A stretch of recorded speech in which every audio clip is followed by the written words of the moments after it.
Hi everybody. This is part 5 of 5 of the information series to make you a more informed citizen. So tonight we are going to talk about daycare, the busing system, double grades, and a little bit more about funding. So let's talk about daycares. I've actually experienced and seen that 3 of our schools in Southwest Regina have daycare centers, and I don't know if many of you know that. So Lakeview School has Turtle Park, Argyle School has Gator Park, and Dr. A.E. Perry has Kids Zone. And I've met with Elaine Fisher, who is the director for Turtle and Gator Park, and it's very interesting to see how many spots they have and how it works. But each of those centers are in your school system, which is really neat to see that they work with the schools and they work together. And I know that they attend assemblies and they're engaged even before they join the schools. Those young kids are engaged. And one thing I want to highlight, though, Elaine Fisher mentioned that there's over a 3.5-year wait list.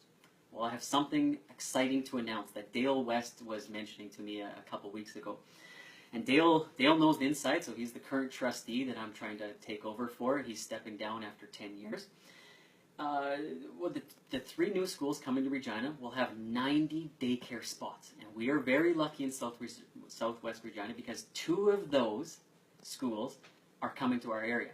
So a Cole Harbor Landing will have 90 daycare spots and an before and after school program. And a Cole Connaught School as well will have a before and after with 90 spots for daycare. So it's very exciting, and that'll relieve the pressure from our current daycare centers. Now let's move on to buses. A couple quick facts. Some people have comments from some of the past videos. I want to just quickly highlight that just a quick fact is $1,000 per student per year is typically what it costs for the busing system. So for those of you that are interested, $1,000 per year per student. As well, there's a program I want to highlight. The Regina Safe Bus Program is done by the City of Regina. And what this is for any citizen, but specifically your kids, is if you hold your hand out in a stop motion to a bus driver, they will instantly know that they got to react and they follow the Regina Safe Bus Program. And what that is that bus driver is trained to understand that that person is in need, and specifically kids. I am hoping... Sorry. We had a pause. Okay. Okay, there was a little pause in the video. Sorry about that. Yeah, so what this program is, the Regina Safe Bus Program, is the bus drivers will immediately contact the Regina Police Service, and they have training to make sure that that child or that person that's in need, if they hold up that hand, will be taken care of. So it's a program I wanted to highlight. Now, double grades. The current board has done some really great advocacy in the way of they do not want to allow triple grades, and I completely agree, and that is something I will stand for. Now, what double grades are, for those of you that don't know, would be like a grade 1-2 split. And what happens is that teacher has grade 1 kids and grade 2 kids, and it's their responsibility to teach 2 curriculums.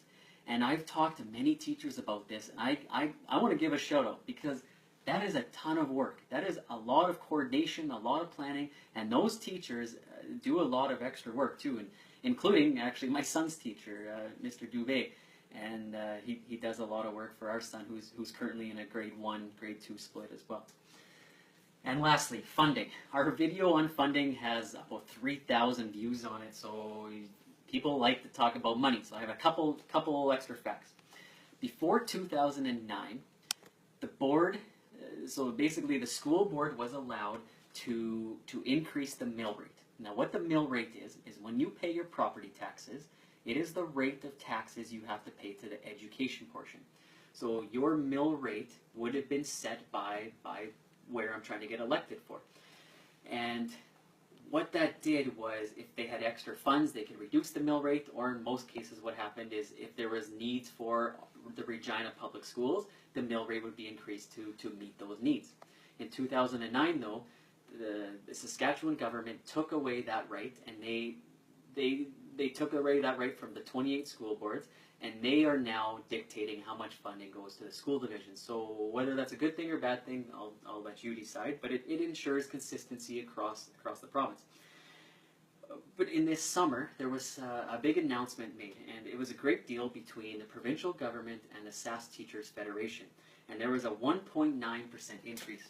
So a 1.9% increase was given to the teachers, which is a great thing. However, that equals $18 million. And what the government announced this summer was that that $18 million would have to be split. $9 million would be paid for by the province, and the other $9 million, the school divisions would have to find savings and try to figure out how they were going to cover that $9 million. So it's unprecedented, and it's created a lot of pressure on the school divisions, and it has created a lot of pressure. So these were just some facts I wanted to highlight to you and make sure you're kept in the loop. So that's the last of our info sessions. I want to do 2 quick little plugs. You should be seeing our signs coming in the mail if you haven't seen them already. We should be dropping them soon to your mailbox. I have a website if you want more information, and I'm hoping if you want to show support and if you believe that I should be the person elected to represent you, we have a lawn signs, and if you want one, please message me privately on Facebook or send me an email.